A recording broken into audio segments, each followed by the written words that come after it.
नमस्कार, स्वागत आपका के हरियाणा पे। मैं हूं आपके साथ रमेश जाखड़ और इस वक्त मैं मौजूद हूं गाजीपुर बॉर्डर पे। और यहां पे गाजीपुर बॉर्डर पे मैं एक आपको आंदोलन की सबसे ज़्यादा अनोखी और दिल को रौंद देने वाली तस्वीर दिखा रहा हूं। ये गाड़ी दिखा रहा हूं मैं आपको। इस गाड़ी के पीछे की डिग्गी क्यों खुली हुई है, इसके पीछे एक बहुत बड़ा कारण है जो सुनकर के आप हैरान रह जाएंगे। यहाँ इस गाड़ी के अंदर मैं आपको तस्वीरें दिखाना चाहूँगा। एक बाबा जी हैं, काफ़ी उम्र दराज हैं, ये लेटे हुए हैं। यहाँ पे इनको किसी तरह की कोई परेशानी नहीं हुई। ये पिछले काफ़ी समय से बीमार चल रहे थे और एम्स में भर्ती थे। एम्स से जैसे ही इनको छुट्टी मिली, क्योंकि पता पूरे हिंदुस्तान को है कि दिल्ली के अलग अलग बॉर्डर पे जो आंदोलन कर रहे हैं किसान, तो बाबा जी से रुका नहीं गया, क्योंकि ये भी किसान है, इनके बच्चे भी किसान हैं और ये किसान परिवार से संबंधित हैं। तो ऐसे में ये बाबा जी जो है तुरंत घर जाने से पहले यहाँ इस गाजीपुर बॉर्डर पे आंदोलन में अपना हिस्सा, अपनी आहुति डालने के लिए यहाँ पे पहुँचे हैं। आप देखिए कि इनके अभी भी नल की जो है, जो ट्रीटमेंट है इनका अभी भी चल रहा है, लेकिन उसके बावजूद भी इनके हौसले और जज्बे को सलाम करते हैं हम। पूरे देशवासियों को इन पे गर्व होगा कि घर जाने के बजाय सबसे पहले यहाँ पे आए हैं। चलिए, बाबा जी के संबंधित हैं, इनके रिश्तेदार हैं, इनके सगे संबंधी हैं, उनसे बातचीत करते हैं। सर, कहाँ से आए हो आप? हम आए यूपी बरेली से। यूपी बरेली से। अच्छा, यहाँ बाबा जी का इलाज कहाँ चल रहा था? जे एम्स हॉस्पिटल में। एम्स हॉस्पिटल। जे बीमार नहीं थे, जे जहीं 15 तारीख को लंगर लेके आए थे जहाँ, ठीक है। और 16 की शाम को जहीं रोड पार राउंड साइड गाड़ी आई, वो इसको टक्कर मार के चले गई। तो इनकी रीढ़ की हड्डी 2 जगह टूटी, पसलियाँ टूटी, सिर में चोट थी और ये चूल्हे में चोट थी। और उसके बाद 16 तारीख को हम एम्स हॉस्पिटल में ले गए इनको। वहाँ आज डिस्चार्ज हुआ है और अभी पूरा सक्सेसफुल ये ऑपरेशन इनका हुआ है। और जो नीचे का हिस्सा भी पूरा काम नहीं कर रहा। और डॉक्टर साहब का कहना है कि जी धीरे धीरे 1-2 महीने लगेंगे, सही हो जाएगा। और इससे बाद हमारे को 25 तारीख को फिर हॉस्पिटल में बुलाया। उसके बाद देखो डॉक्टर साहब क्या करते हैं, फिर भर्ती करते हैं, डिस्चार्ज करते हैं। अब आप हम इनको छुट्टी आज मिली थी, घर लेके जा रहे थे। इनका कहना था हम घर नहीं जाएंगे, हम आंदोलन में ही जाएंगे, आंदोलन में आए हैं, आंदोलन में ही रहेंगे। चलिए, अभी बाबा जी से थोड़ी बात कर लेते हैं। बाबा जी, तबीयत कैसे है आपकी अभी? ठीक है, फर्क है अब तो। फर्क है? हाँ जी। अच्छा, तो उसके बाद आप घर जाना चाहिए था आपको, हॉस्पिटल से छुट्टी मिलते या फिर यहाँ पे आज पहुँचे? मेरी आत्मा ध्यान यहीं था, मेरा मन यहीं लगा हुआ था। ठीक है।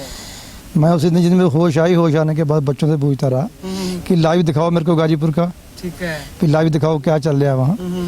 मेरा जो ध्यान था, मेरी अंतर की आत्मा थी, वो इसमें लगी हुई थी भी आंदोलन मेरे बहन भाई कैसे कर रहे हैं। ठीक है। मेरे भाई बुजुर्ग बाप सब जहाँ भाई भाई छोटे, इसमें मेरा ध्यान यहीं था। अच्छा, तो अब आप घर जाओगे? अब बच्चे तो कह रहे हैं ये मेरा ध्यान तो नहीं करता है। अच्छा, दिल नहीं करता? दिल नहीं करता भी यहाँ रहूँ। ठीक है। तो बच्चे नहीं मार रहे हैं कि ले जाएंगे घर पे, लेकिन मेरा जो है, मेरा ध्यान इसी में है। सुप्रीम कोर्ट ने भी बाबा जी कह दिया है कि बच्चों को और महिलाओं को और बुजुर्गों को घर पे रहना चाहिए। जो गलत बात है सुप्रीम कोर्ट की। कैसे? उसे क्यों कहना चाहिए? बच्चे क्या करेंगे? छोटे बच्चे जो आएंगे, बच्चे क्या करेंगे? या तो इसमें समझदार आदमी चाहिए, समझदार आदमी बुजुर्ग चाहिए, जहाँ बताया गया समझाया गया बच्चों, तभी तो आएंगे। अगर छोटे बच्चे आ जाएं, छोटी औरतें जो क्या करेंगी बेचारी, जहाँ लाठीचार्ज करेंगे पुलिस वाले जहाँ पे, तो वो क्या करेंगे छोटे बच्चे। इस हमारे बुजुर्गों का आना जहाँ जरूरी है। सुप्रीम कोर्ट का कहना जो वो सही है, अपनी जगह वो कह रहे हैं, लेकिन हमारे अंदाज से जहाँ बुजुर्गों का होना जरूरी है। ठीक है, बुजुर्गों से हिंसा नहीं होगी। हिंसा नहीं होगी। चलिए, शुक्रिया बाबा जी। हम भी उम्मीद करते हैं कि आप जल्द स्वस्थ होकर के अपने घर के लोगों के साथ रहेंगे, घुलेंगे, मिलेंगे।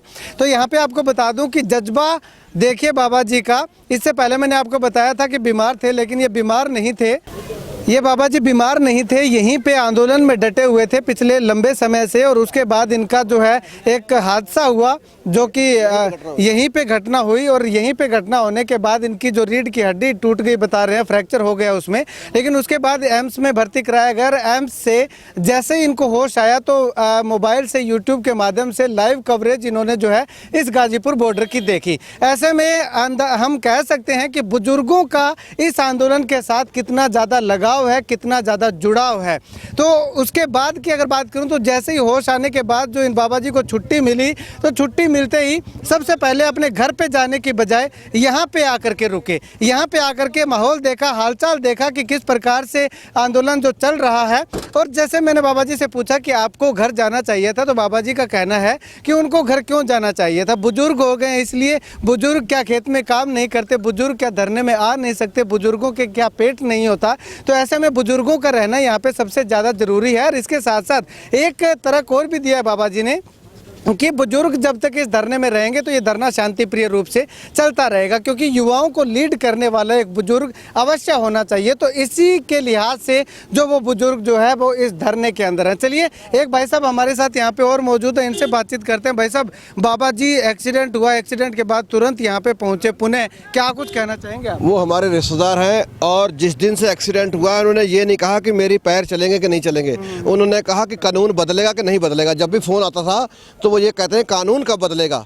उनकी डॉक्टर ने ये कह दिया कि नीचे का धड़ इनका ज़िंदगी भर कभी नहीं चल पाएगा। उनको इस बात का अफसोस नहीं हुआ, उन्होंने कहा कि जो ईश्वर की मर्जी होगा वही, लेकिन क्या कानून बदलेगा?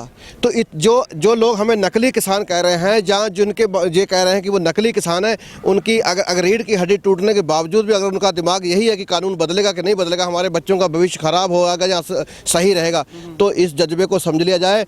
मैं बहुत जल्दी मोदी से कह रहा हूँ कि मोदी साहब इस जज्बे को समझ लो और ये आप इस कानून को जल्दी से जल्दी वापस कीजिए, नहीं तो यहाँ बहुत किसान 70 किसान शहीदी प्राप्त कर चुके हैं, यहाँ पता नहीं और क्या क्या बनेगा। लेकिन किसान ने कभी किसी के ऊपर पत्थर नहीं मारा, ना किसान उग्रवादी है, ना किसी को पत्थर मारने वाला। किसान गोली खाने वाला, किसान लाठियां खाने वाला, लेकिन जाने वाला नहीं है जब तक कानून चेंज नहीं होगा। चलिए, शुक्रिया बातचीत के लिए। तो यहाँ पे सीधी सीधी चेतावनी, किसान छाती में गोली खाएगा लेकिन गोली मारेगा नहीं, लाठियां खाएगा लेकिन लाठियां मारेगा नहीं। यानी कि पूर्ण तरीके से अहिंसा के रास्ते पे चलते हुए किसान जो है वो पिछले 40-45 दिनों से आंदोलन कर रहा है, आने वाले समय में भी करता रहेगा। तो ऐसे में मोदी सरकार को सीधा सीधा आह्वान किया है कि वो ये कानून जो है वो जो किसानों पे थोपे जा रहे हैं इनको जल्द से जल्द वापस ले, अन्यथा किसान बापू गांधी की तरह अहिंसा के मार्ग पे चलते हुए जीत दर्ज करके दिखाएगा। कैमरा सहयोगी संपत जाखड़ के साथ रमेश जाखड़ के हरियाणा।